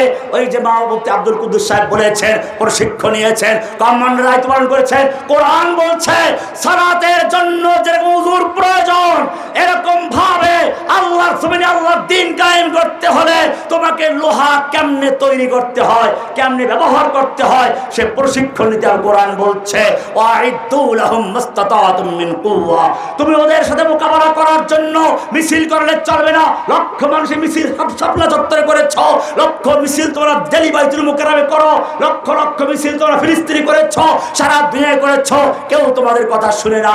পাকিস্তান যেদিন পারমাণবিক বোমার পরীক্ষা চালালো, ইন্ডিয়া সেদিন মাথা নত করেছে। এর আগ পর্যন্ত পাকিস্তানকে ইন্ডিয়া মূল্যায়নই করতো না। বোঝা গেল আল্লাহ বলেছেন ওয়াইদু লাহুম মাস্তাতাতুম মাস্তাতা'তুম মিন কুওয়া, শক্তি অর্জন করো, পাওয়ার অর্জন করো। পাওয়ার থাকলে তোমার আরাকানের মুসলিমদেরকে তোমার দেশে ঠেলে দিতে পারতো না, তোমার পাওয়ার নেই, ঠেলে দিয়েছে। পাওয়ার থাকলে ফিলিস্তিনি মুসলিমদের বাড়ি ঘরগুলো বুলডোজারে গড়ে দিতে পারতো না, তোমার পাওয়ার নাই, তারা যা ইচ্ছে তাই করে যাচ্ছে। তোমাদেরকে পেট্রোল দিয়েছি, ম্যান পাওয়ার দিয়েছি, অর্থ দিয়েছি, শ্রম দিয়েছি, আনজালাল হাদিদ, লোহা দিয়েছি, লাল লোহা, সাদা স্বর্ণ, লাল স্বর্ণ, কত রকমের স্বর্ণ দিয়েছি, সব লোহা তোমাদেরকে দিলাম, কিন্তু তোমরা কাজে লাগালে না। ওয়াইদু লাহুম মাস্তাতা'তুম মিন কুওয়া, শক্তি অর্জন করো, পাওয়ার অর্জন করো। আমির রিবাতিল খাইলে, অশ্বারোহী বাহিনী তৈরি করো, বাহিনী যেই লোকেরা খেতে পায় না, ওয়ায়ুসিরুনা আলা আনফুসিহিম ওয়ালাউ কানা বিহিম খাসাসা, যেই লোকেরা নিজেরা বাড়িঘর ত্যাগ করে হিজরত করে চলে গেছে, তাদেরকে বলা হচ্ছে অশ্বারোহী বাহিনী তৈরি করো। বাহিনী, অশ্বারোহী বাহিনী তৈরি করতে হলে ঘোড়া লাগবে অনেকগুলো, ঘোড়ার রাখাল লাগবে, যোদ্ধা লাগবে, প্রশিক্ষণ লাগবে, ঘোড়ার সেই জিন পরাতে হবে, ঘোড়ার নাল পরাতে হবে, নালের জন্য কারখানা লাগবে, এত কিছু তৈরি করতে হবে। কোরআন বলছে করো, তৈরি করো।